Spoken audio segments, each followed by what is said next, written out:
अस्सलाम वालेकुम नाजरीन, सईद बलोच एक नई वीडियो के साथ आपकी खिदमत में हाजिर है। नाजरीन, आपको याद होगा कि हफ़्ते के रोज़ वफाकी तहकीकाती इदारे FIA की जानिब से मुल्क भर में 47 सहाफ़ियों को नोटिस जारी किए गए।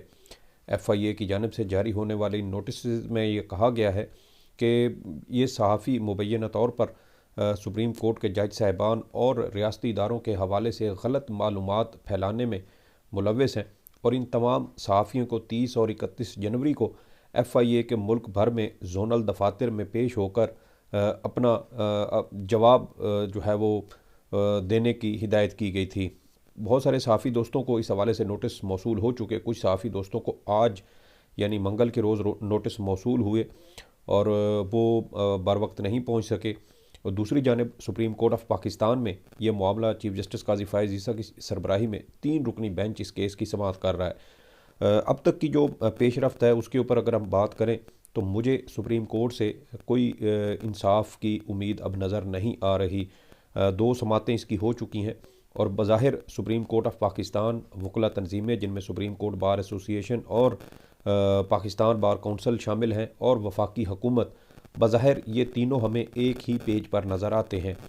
और जिस तरीके से सहाफ़ियों को रिलीफ़ देने या उनको इंसाफ फराहम करने या FIA की जानिब से जारी नोटिस कलअदम करार देने या जो JIT बनाई गई है उसको कलअदम करार देने के हवाले से जिस तरीके से टाल मटोल का जो है वो एक सिलसिला शुरू हो चुका है, उसके बाद अब मुझे कम अज़ कम अपनी ज़ाती जो मेरी राय है उसके मुताबिक मुझे सुप्रीम कोर्ट से इंसाफ की कोई उम्मीद नहीं है। हम इससे पहले जब चीफ जस्टिस काजी फ़ाइज़ ईसा चीफ जस्टिस नहीं बने थे, बतौर जज सुप्रीम कोर्ट वो खिदमात सर अंजाम दे रहे थे, तो मैं उसी वक्त ही अपने दोस्तों को कहा करता था कि जस्टिस काजी फ़ाइज़ ईसा जब चीफ जस्टिस पाकिस्तान बनेंगे तो सबसे पहला डंडा ये मीडिया के सर में मारेंगे। और अब हमें नज़र आ रहा है कि शायद इस वक्त मीडिया ज़ेर अताब आ चुका है। ना सिर्फ मीडिया बल्कि अब हमें ये जो मामला है वो सोशल मीडिया की तरफ जाता हुआ नज़र आ रहा है। उसकी वजह यह है कि जो मेन स्ट्रीम मीडिया है, अखबारात हों या TV चैनल्स हों, वो आपको मालूम है कि वो इस वक्त मुकम्मल तौर पर कंट्रोल में है। कोई ख़बर, कोई टिक्कर तक जो है वो मुक़्तदर हलकों या इस्टेब्लिशमेंट की इजाज़त और मर्ज़ी के बग़ैर नहीं चलाया जा सकता। आप देखें कि तकरीबन 7-8 माह होने को हैं और आज भी TV चैनल्स पर या अखबारात में इमरान ख़ान का नाम लिखना या तस्वीर छापने पर भी पाबंदी है। TV channels Lahore high court के फ़ैसले के बावजूद इमरान ख़ान का नाम या तस्वीर तक चलाने की जुर्रत नहीं रखते।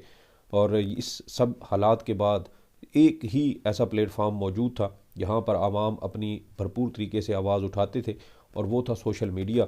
और अब मुझे जो इस केस से कुछ ऐसे इशारे मिल रहे हैं वो यही हैं कि शायद ये सहाफ़ी जो हैं ये बहाना है, असल निशाना सोशल मीडिया है और मामलात घूम फिर कर हमें सोशल मीडिया की तरफ ही जाते हुए नज़र आ रहे हैं।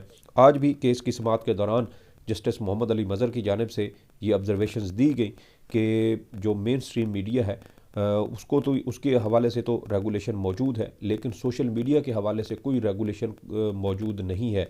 यानी सोशल मीडिया के हवाले से हत्ता के इज़्ज़त का कानून तो मौजूद है, लेकिन सोशल मीडिया को रेगुलेट करना कैसे करना है इस हवाले से अभी तक कोई कानून साजी नहीं की जा सकी या कोई मेकनिज़म या लाहे अमल अब तक तश्कील नहीं दिया जा सका।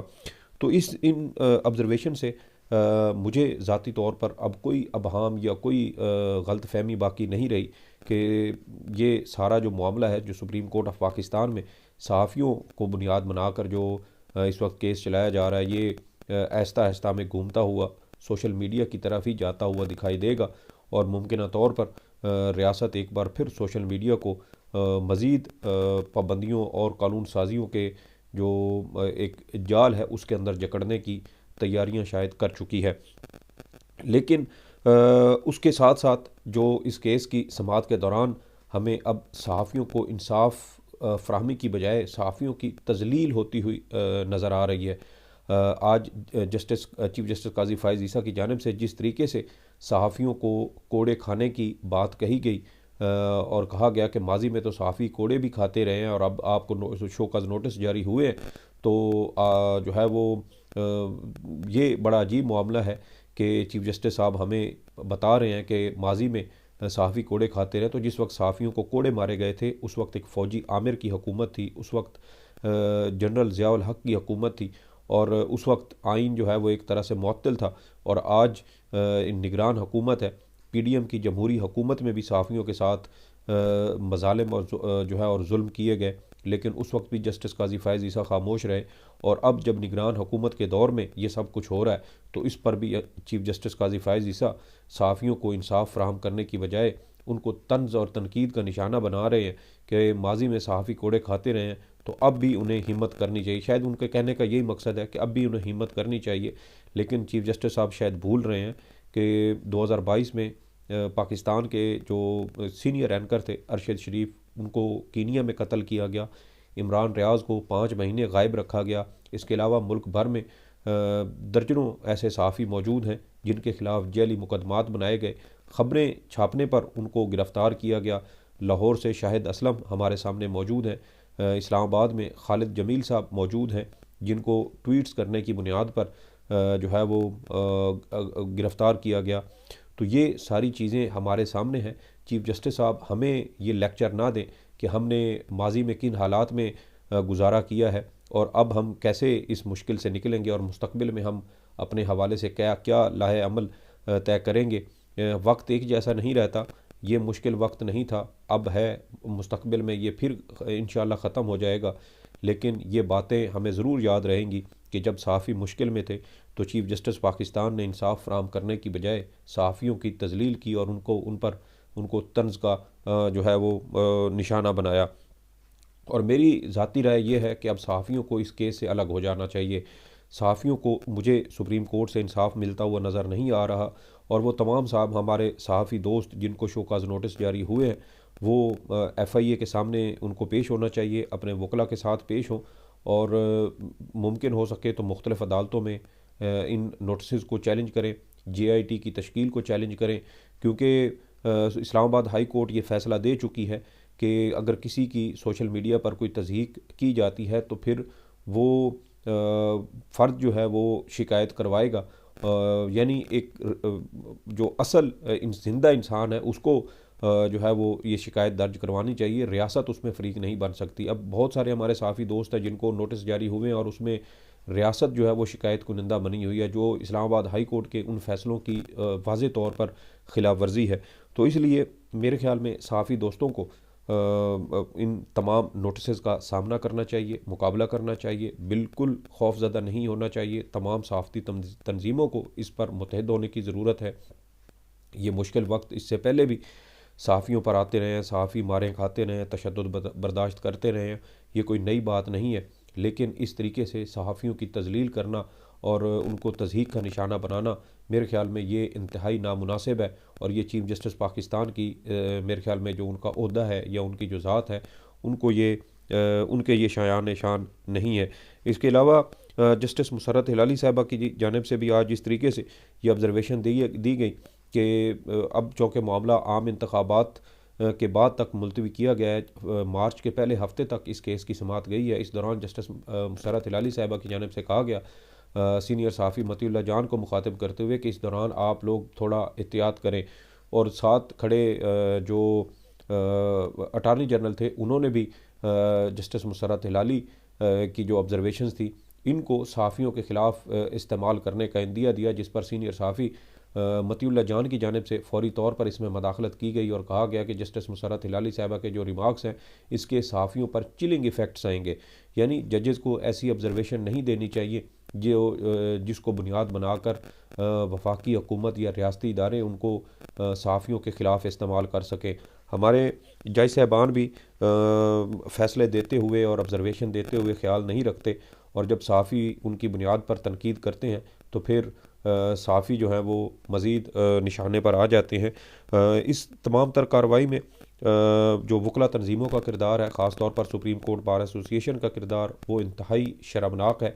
और वकला तंजीमों को बजाय इसके कि वो सहाफ़ियों के साथ खड़ी होती और इस मुश्किल वक्त में अपने सहाफ़ी जो लोग हैं उनको सपोर्ट करती, उल्टा supreme court bar association supreme court को जो है वो ये तरगीब देती हुई मुतअद्दिद बार जो है वो पाई गई है। आज भी केस की समाअत के दौरान शहजाद शौकत की जानिब से अदालत के सामने ये कहा गया कि गुज़श्ता रोज़ अदालत ने ये हुक्म नहीं दिया था कि सुप्रीम कोर्ट ने ये जो नोटिस हैं ये वापस लेने का हुक्म दिया है, लेकिन ये ख़बर चली है तो इसके ऊपर कार्रवाई होनी चाहिए। तो ये हमारे जो वकला तंजीमें हैं ये उनका किरदार है, और इसी वजह से मैं ये कहता हूँ कि मुझे ये तासुर मिलता है कि सुप्रीम कोर्ट बार हो, सुप्रीम कोर्ट हो या वफाकी हुकूमत हो, ये सब हमें एक पेज पर ही बज़ाहिर खड़े हुए नज़र आते हैं।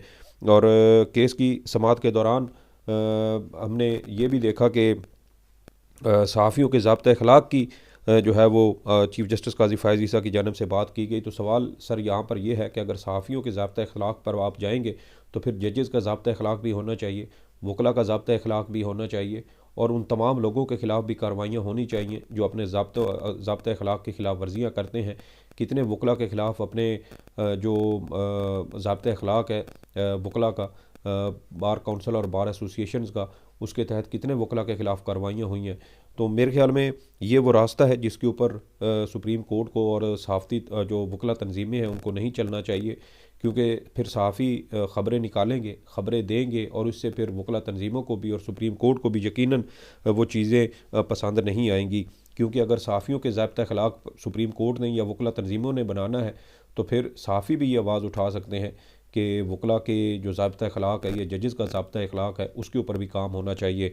अभी आज ही हमारे कुछ दोस्तों ने हमें बताया कि सुप्रीम कोर्ट बार एसोसिएशन के 10 वकला जो जेली लेटर हेड पर यूरोप गए और वहाँ पर वो फ़रार हो गए और वापस नहीं आए, और इसी वजह से रवां साल किसी भी यूरोपीय एम्बेसी ने, ये दुनिया भर की जितनी भी सफारत खाने हैं, उन्होंने सुप्रीम कोर्ट बार एसोसिएशन और वकला को वीज़े देने से इनकार कर दिया है।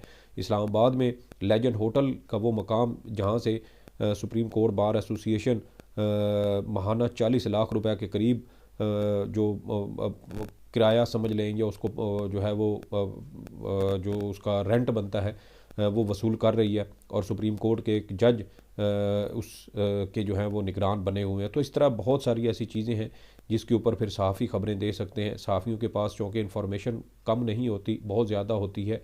तो मेरे ख़्याल में ये इस ज़ाब्ता अखलाक की बात ना तो सुप्रीम कोर्ट बार को करनी चाहिए और ना ही सुप्रीम कोर्ट को करनी चाहिए। हर जो इदारा है या हर जो बॉडी है उसको अपनी अपनी डोमेन में रहकर अपने अपने फ़राइज़ सर अंजाम देने चाहिए। सहाफ़ी सुप्रीम कोर्ट ऑफ पाकिस्तान के सामने इंसाफ फराहमी के लिए गए थे, लेकिन अब सहाफ़ियों को सुप्रीम कोर्ट में इंसाफ फराहम करने की बजाय उनकी तजलील की जा रही है। और हमारे सहाफ़ी दोस्तों को भी चाहिए कि वो इस तजलील से बेहतर है कि इन तमाम जो नोटिस हैं इनका सामना करें और जवां मर्दी के साथ इसका सामना करें, अदालतों के अंदर इन नोटिस को चैलेंज करें। और मुश्किल वक्त है, इंशाअल्लाह बहुत जल्द ये मुश्किल वक्त भी गुज़र जाएगा। जजेज़ आते हैं, रिटायर होकर चले जाते हैं, लेकिन सहाफ़ियों ने यहीं रहना है और मरते दम तक हमने सहाफ़त करनी है।